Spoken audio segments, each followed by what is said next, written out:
Hello, everyone, and welcome to Uncivil Law, where we learn through the misfortunes of others. As always, I hope you enjoy this legal education content, and today may be the day I earn your subscription.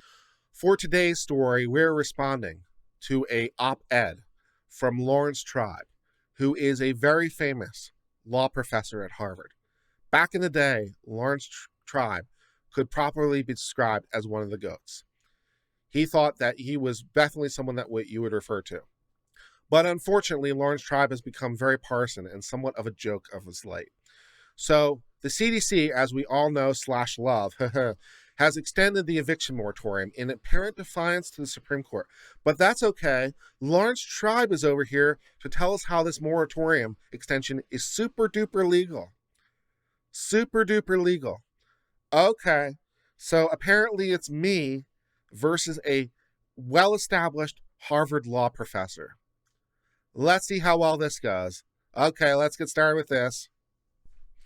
This article, or I should say this op-ed, is entitled Protecting Public Health from Judicial Arrogance. The groups lining up against the eviction moratorium are asking judges to disregard both the CDC's public health judgments and the law. Are we, though? Are we? Okay, convince me.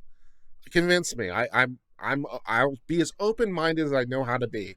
If I'm wrong, so be it. Teach me why I'm wrong.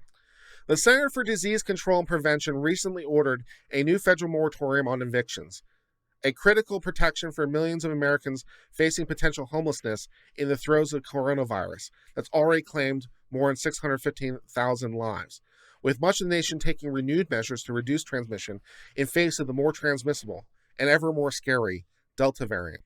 Yet, even as cases, hospitalizations, and deaths surge again, landlords and conservative legal groups are running to court seeking to strike down the measure and throw millions of vulnerable renters onto the street.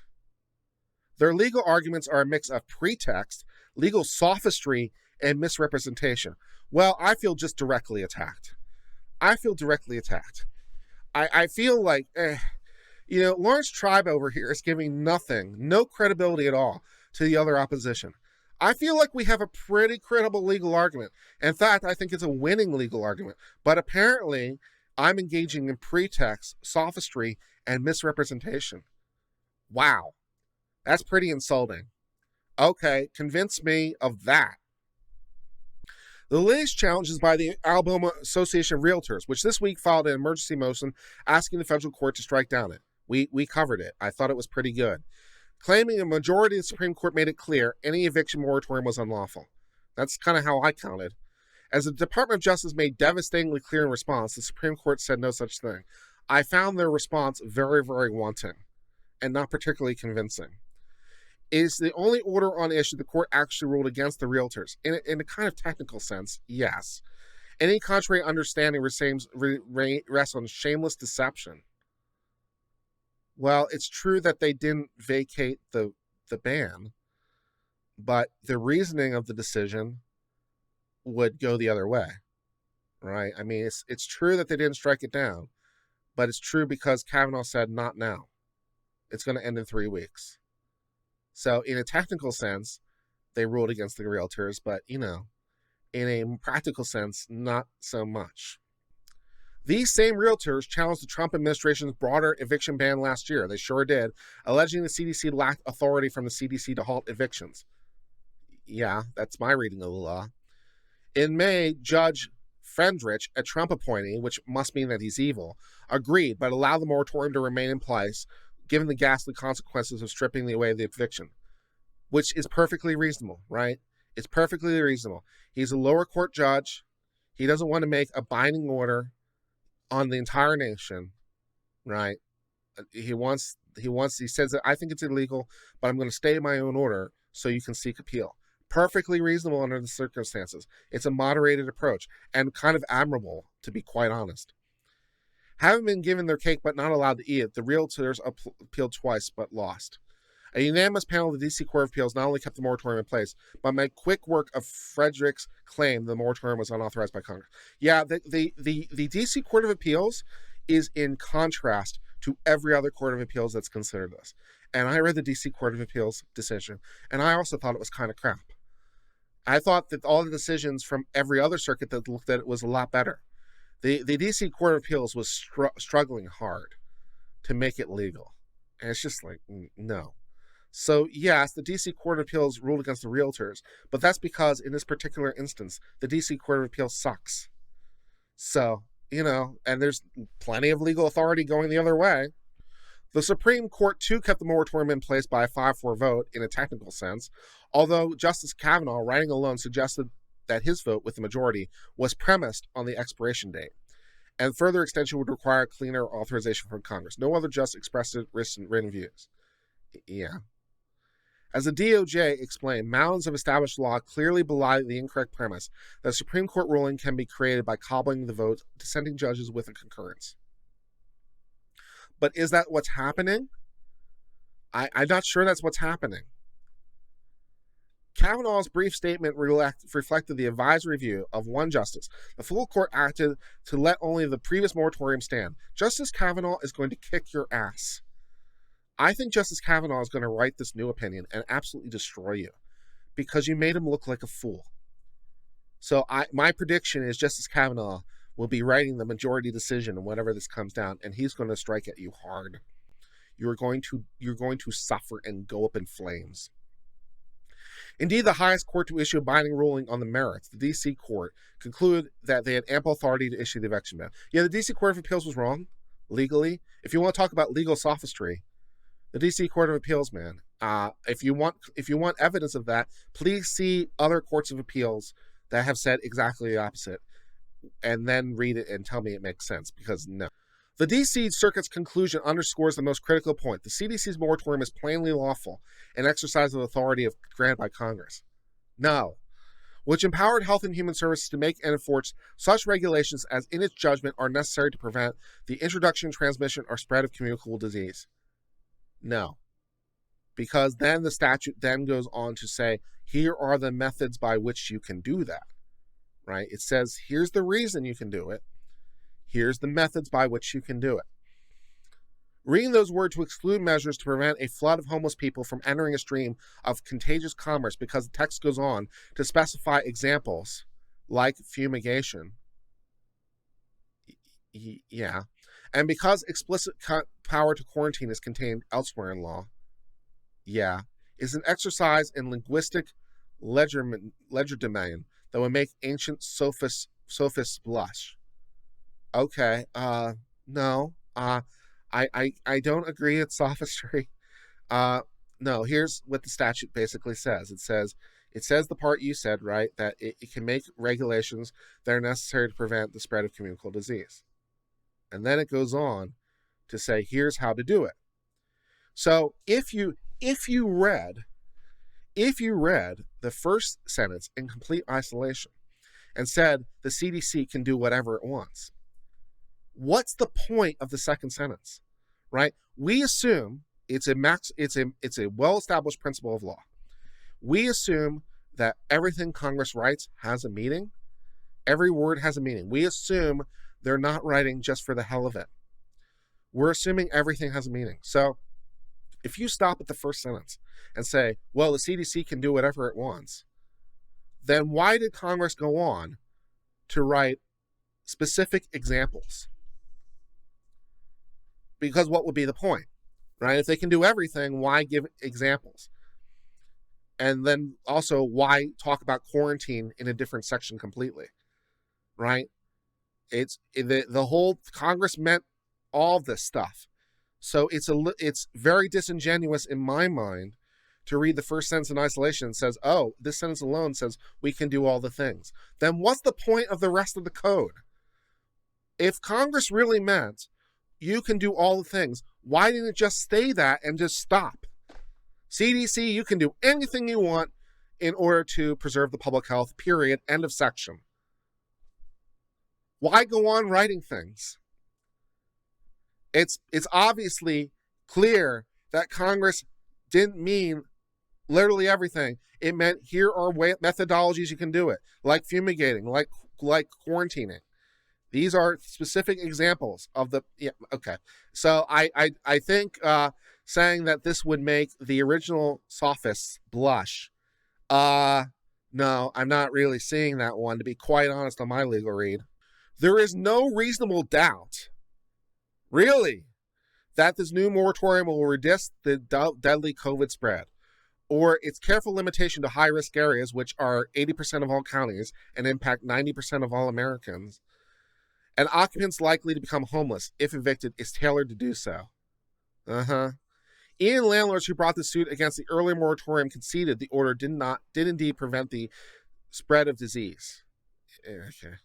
Complaining only it went too far, and that if it could be upheld, then the sky would be the limit. Yes, that's the problem. That's the problem. Also, with reading it in isolation. That's the problem. Okay. Then Congress would effectively delegate away its lawmaking powers. Yeah, that's another reason you can't read that sentence in isolation. Because you can't delegate legislative power. You can't delegate the power to legislate. Only Congress can legislate. So you have to determine when legislation is merely defining rules for the executive to define, which is not quite the same as legislation, right? Because if Congress, for example, said, the National Mall or is going to have operating hours as defined by the park police or something, then obviously the park police gets to, control around that. It's not exactly legislation. It's determining like more specific things that are part of the broader chart. But there's a limit. And when you say, okay, like this, Congress meant CDC can do all the things.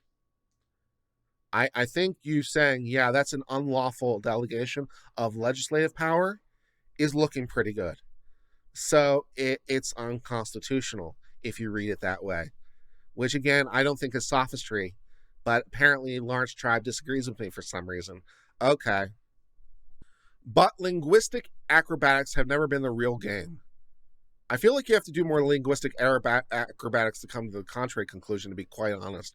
In her May ruling, Frederick made clear that her true objection was not the text afforded the agency too little authority, but rather that Congress afforded it too much authority, making it preferable to distort Congress words than favorably. Well, that's a conclusion you could read, which I don't think is necessarily the right conclusion in this particular circumstance. But, okay. Surely that kind of judgment is not for any judge to make. Yes, it is. Yes, it is. Congress affords it too much authority. And then Lawrence Tribe says, surely that kind of judgment is not for a judge to make. Yes, it is, Lawrence. Yes, it is. The legislature cannot delegate legislative authority to either the executive or judicial branch. This is clear. This is beyond any debate. The legislative branch cannot delegate legislative authority to a different branch. So it is perfectly reasonable for a judge, although I disagree with the conclusion in this particular case, because I think the limited examples are within the CDC's power. So I would disagree as to that conclusion. Unless we're going to say the first sentence by itself is that, then I would say, yeah, that's you can't read it that way, so that'd be fine. Yeah. But it's a completely reasonable decision for a judge to make, that this is an improper grant of legislative authority. It's the judgment that not for a judge to make kind of is. That's one of the things they do with their time. Yeah. How detailed Congress opts to make its laws and how much detail leaves for federal agencies to fill in is solely for Congress. There's a limit. And for voters who elect its members to decide. Yeah. Since the New Deal, constitutional lawyers have recognized this fundamental axiom. But in recent years, the conservative legal movement has revived the idea that unelected judges should sharply limit Congress's ability to delegate its own powers. I'm not sure I agree with sharply, but there needs to be a limit somewhere. There's definitely a limit, and where that limit is problematic, but there's definitely a limit somewhere. If this were 1930, judges would have firmer legal support for that contention. But the so-called non-delegation doctrine has not been the law for 80 years. Yes, it is. It's just very rarely applied these days. But the non-delegation doctrine is still a thing today, yes. And constitutionally couched objection to Congress vesting the CDC with breadth of authority it deems necessary to tackle deadly disease are illusory and antiquated as Zeppelin airships. No. Again, given the case law in this particular situation, I would agree the judge came to the wrong conclusion about the delegation of authority, unless the judge is referring specifically to the first sentence in isolation, and why you can't read the sentence in isolation. So if the district judge was saying, we'd have to go read it to see what they were saying. If the district judge was saying, okay, this whole thing considered together is too much power for the CDC, I would disagree. The examples are constrained enough to be a proper delegation to the executive. But if instead the district court said, oh, this sentence in isolation, which seems to suggest that the CDC has all power to do all things, if you read that literally, it would breach non-delegation. So it can't possibly mean that. Then yeah, that would be a correct legal conclusion in this situation. So it depends exactly what the district court was saying. And I'm having a thought that maybe Lawrence Tribe is not reflecting it perfectly accurately. Critically, thousands of congressional grants of executive authority, from environmental statutes to emergency statutes, woven in this pandemic legal saga, like the Insurrection Act and Defense Production Act, feature language tying broad powers to the best positioned officer finding the measures are necessary to further a specific and important national goal. Yeah, but those statutes are different. In the case of the Defense Production Act, it's read as broadly as it is because it deals with basically war power, which, is in a whole different category. So yeah, and the Insurrection Act to prohibit people from committing insurrection. That seems specific enough. If the Alabama Realtors have this way, the entire functioning of federal government is risked. No, it's really not that bad. If Alabama is right, which I think they are, or the Realtors in Alabama are right, then yeah, the CDC doesn't have the power to stop evictions, which they don't. And may in some ways constrain federal power, but it would constrain it properly to the statutes that Congress wrote and the bill and what Congress can do and what they can't. So, no. Oni Nikar says, can we apply that type of judgment to the Second Amendment? That's hilarious. Yeah, because, if we said, well, it's a broad grant, that must mean all the arms. Yeah, I'm thinking Lawrence Tribe wouldn't be cool with that. And this is precisely the point. This debate over twisted statutory interpretation is a feature, not a bug. I don't think the ones who think it's limited are twisting it. It's not the product of a slip-up in legal strategy so much in part and parcel of a concerted effort on the legal right to remake constitutional law and structures of government. What are you talking about? And that reveals a generally sad reality. Those arguing this carefully targeted moratorium is unlawful are willing, by their own administration, to let Americans potentially die just to drag out constitutional law from the 1930s. Yeah, I don't think it's constitutional law from the 1930s, right? The non-delegation doctrine is significantly constrained, but it still exists today. There is a limit to be found, and the Supreme Court has, in more recent memory, found this. So it's not like the last decision finding it is from the 1930s. I think there's one within the last couple of years that went this way. But yeah, just because, there's a wide latitude, but not infinite latitude. There's a line somewhere. And if you read that first sentence on its own terms, I think you cross the line. That's just too much. So I don't think we're bringing back law from the 1930s. And as for willing to let Americans die, that's such a cheap shot. I mean, we're just trying to read the law, as it is and what it does and does not allow for. If the executive branch can do anything it wants in order to prevent Americans from dying, well, I think that latitude would go a long way. Yeah, how do you think that would work? Do you think the federal government could pretty much couch anything it wanted in terms of, well, this will prevent someone from dying? I'm pretty sure they could. It will save a life. Support this. I know it doesn't make it constitutional, no. Dissenting against another recent example of conservative pandemic opportunism, Chief Justice Roberts observed that it's no small matter to override determinations made by public health officials concerning what is necessary for the public safety. I agree. It is no small matter. That's true. But neither did the chief say the pandemic was time for cutting the Constitution loose. The groups lined up against the eviction moratorium are asking judges to disregard both the CDC's public health judgments and the law. No. We mustn't let them. Too many American lives and livelihood is at stake. I'm not so sure about that. 5 Canadian dollars from Ryan Mercado. Remember, folks, the U.S. isn't a list of suggestions. The Constitution is a list of suggestions. Yeah, thank you very, very, very much. Thus, that brings us to the end of this article from Lawrence Tribe, who at one time was a very esteemed lawyer from Harvard, who basically says everyone who opposes the moratorium is disingenuous and engaging in sophistry.